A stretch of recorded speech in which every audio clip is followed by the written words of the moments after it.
What would you do if your father's family took everything your father left behind? When Agnes lost her father, she thought life would just get a little harder. But by the time she turned 19, she was homeless, hungry, and begging on the streets, never imagining that fate had something extraordinary waiting for her.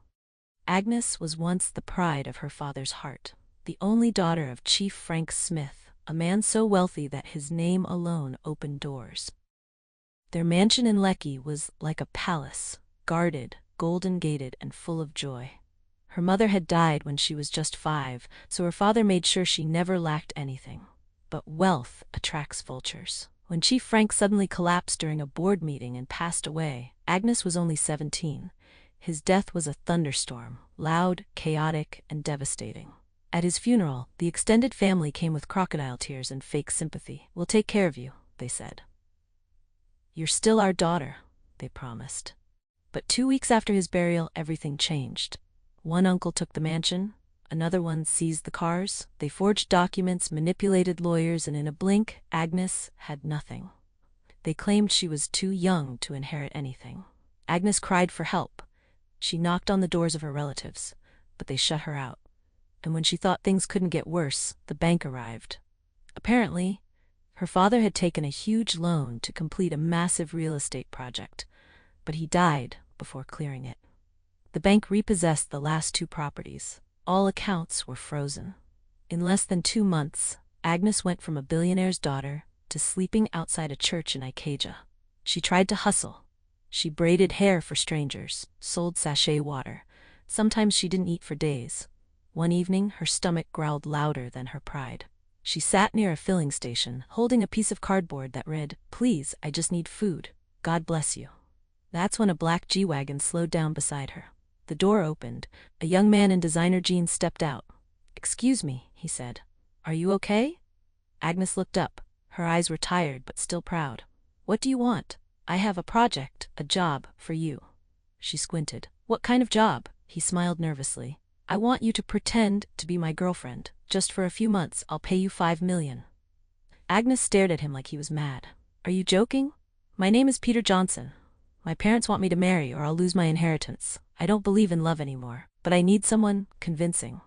Agnes looked at his clean shoes, his smooth skin, then at her own dirty feet. Her stomach growled again. She stood up slowly. "Fine, deal, but don't fall in love with me." Peter laughed. "I won't," but he would. And soon everything would change. The moment Agnes stepped into Peter's mansion, her legs nearly gave out. It wasn't the marble floor or the glittering chandelier in the living room. It was the scent. That rich, crisp scent of polished wood and air conditioning. A scent she hadn't smelled since her father died. Peter glanced at her as she clutched her worn-out handbag. "You okay?" Agnes nodded. "I'm fine, just it's been a long time since I saw a house like this." Peter called one of the maids. "Get her some clothes, shoes, a room, and a hot meal." The maid looked surprised. "Yes, sir." Agnes was taken to a guest room that looked like a 5-star hotel suite. The bed alone could sleep 4 people. There was a walk-in closet, a bathtub that sparkled. Everything screamed wealth. She touched her reflection in the mirror. Her face was tired, her hair was messy, but under the dirt she was still Agnes Smith. Later that night, Peter knocked on her door. "Dinner is ready. You hungry?" She followed him to the dining room. The table was long, with gold-trimmed plates and candles flickering softly. Peter sat across from her. "So let's talk about the rules." Agnes raised a brow. "Rules?" "Yes," he said. "Rule 1, you're my girlfriend in front of my parents and friends. You'll smile, hold my hand, pretend like you adore me." Agnes chuckled. "I was trained in drama club. I can manage that." Peter smiled but quickly masked it. "Rule 2, no real feelings involved. This is business." Agnes leaned back. "You think I'll fall in love with you?" He blinked. "No, but just making it clear." She nodded. "Don't worry, Mr. Fake Boyfriend, you're not my type." They both laughed, nervously. Agnes was given a full wardrobe makeover the next day. Tailors came in with designer fabrics. Makeup artists made her glow. Her hair was styled into soft waves. When Peter saw her after the transformation, he paused. "Wow," Agnes turned slowly. "You like it? You look like someone I'd actually date," he muttered. She smiled. "Good, we're halfway to fooling your parents." The next morning, Peter walked into the living room, straightening his blazer. Get ready. My parents want to meet you today. Agnes's smile faded. Already? He nodded. You look the part. Now act the part. Agnes stared into the mirror one more time. She was no longer the girl begging on the street. She was about to dine with billionaires again. But this time, under a lie. Later that evening, as she walked into the main house beside Peter, her heart raced. His mother, elegant and cold, looked up first. Then his father turned. Peter cleared his throat. Mum, Dad, meet Agnes, my girlfriend. There was a pause. Then Peter's father stood up, walked forward, and said with a smile, She's beautiful. Agnes smiled, but inside her heart screamed, God, don't let them find out who I really am. The dining room was quiet, except for the clinking of silverware. Agnes sat upright, her back stiff, her heart pounding. She could feel Peter's father watching her closely. So, Agnes, his mother finally spoke, dabbing her lips with a napkin. Tell us about your family. Agnes smiled politely. My name is Agnes Smith. I'm the only daughter of Mr. Frank Smith. Peter's father froze. The fork in his hand slipped and clattered to the plate. Peter looked at his dad, confused. Dad? The older man stood slowly, his eyes wide, searching Agnes's face. Frank Smith, the Frank Smith of the Lecky Estates Group? Agnes nodded. Yes, but he passed away 2 years ago. Peter's father covered his mouth with his hand. Oh my God, I knew it. I knew I recognized your face. Peter's mother raised an eyebrow. What's going on? The old man turned to her, his voice trembling. Honey, Frank Smith is the man who changed my life. I was once his gate man. Just a gate man. One day, he asked me what I wanted in life, and I told him I dreamed of starting a shipping company. Agnes's hands shook. Wait, are you? He gave me $200,000 to start. But not just that. He introduced me to his business partners, gave me a push. That's how I became the man I am today. Everything I have is because of your father. Silence. Tears welled in Agnes's eyes. She hadn't heard anyone speak about her father with such honor in years. Peter sat frozen. The lie he started suddenly didn't feel like a lie anymore. Peter's father approached Agnes, his voice now filled with emotion. Where have you been? What happened to you after his death? Agnes couldn't hold back anymore. Her voice cracked. After he died, his family came. They took everything. They said they'd take care of me, but they lied. The bank came and seized the rest. I ended up on the street. Peter's mother gasped. What? I was begging for food until your son found me. Now all eyes turned to Peter. Agnes whispered, he hired me to pretend to be his girlfriend so he wouldn't lose the inheritance. I was just a project, just business. Peter looked ashamed. He tried to speak, but his mouth stayed shut. Peter's father walked to him, furious. Is this true? Peter dropped his head. Yes, but I didn't know who she was. I didn't mean. His father raised a hand. You brought the daughter of the man who made me who I am, to pretend for money?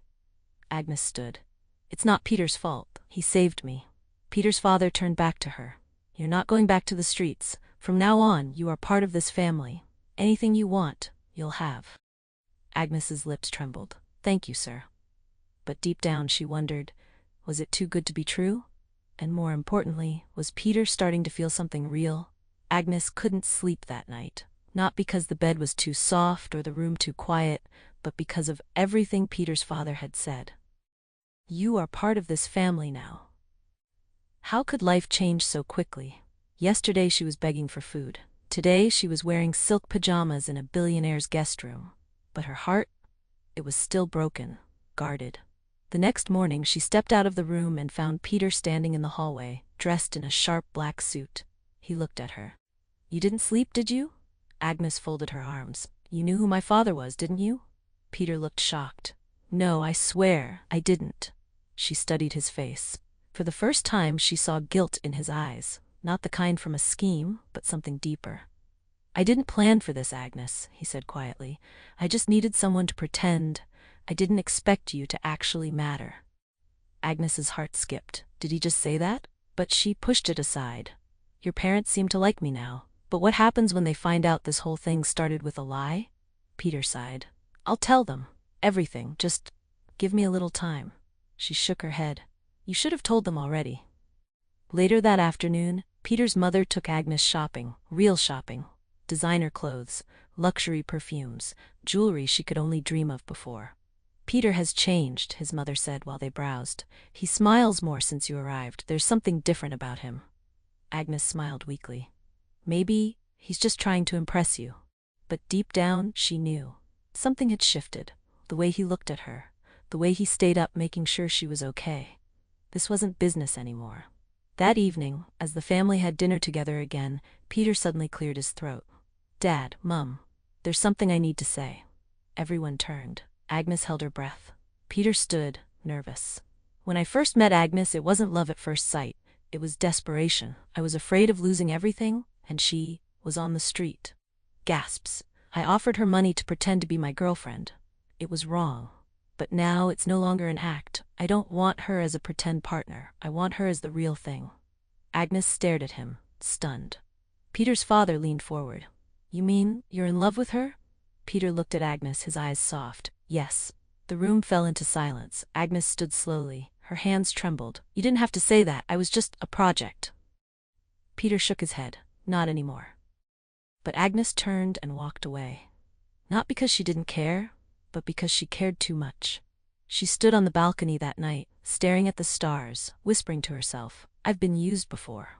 Lied to. Forgotten. Can I really open my heart again? Inside, Peter watched her from the window, and knew he was falling. Hard. The next morning, Agnes had made up her mind. She folded the clothes Peter bought her, placed the jewelry in a small velvet box, wrote a short note.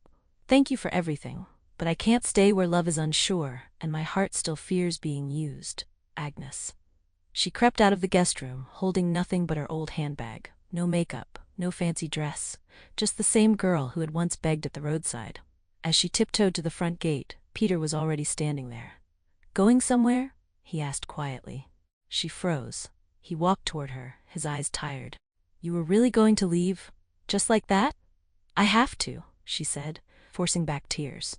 I can't stay here and wonder if I'm just part of another plan. I've been used too many times, Peter, even by family. Peter looked down.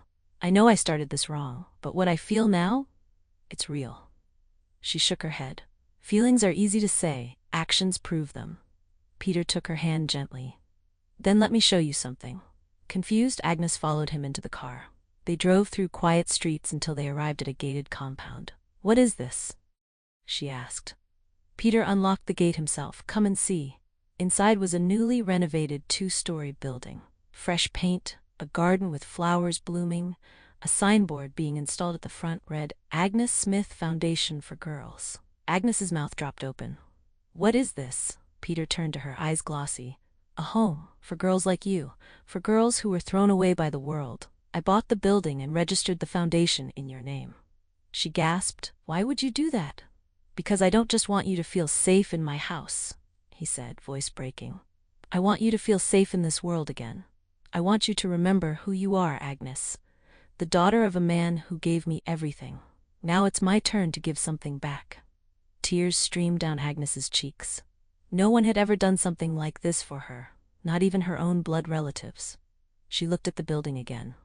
The plaque on the gate shimmered in the morning sun. Her name, not forgotten, not erased. She turned to Peter, her voice barely a whisper. Do you really love me? Peter nodded slowly. With everything I have, and I'm sorry it took me so long to show you. Agnes wrapped her arms around him. For the first time in years, she didn't feel abandoned. She felt seen.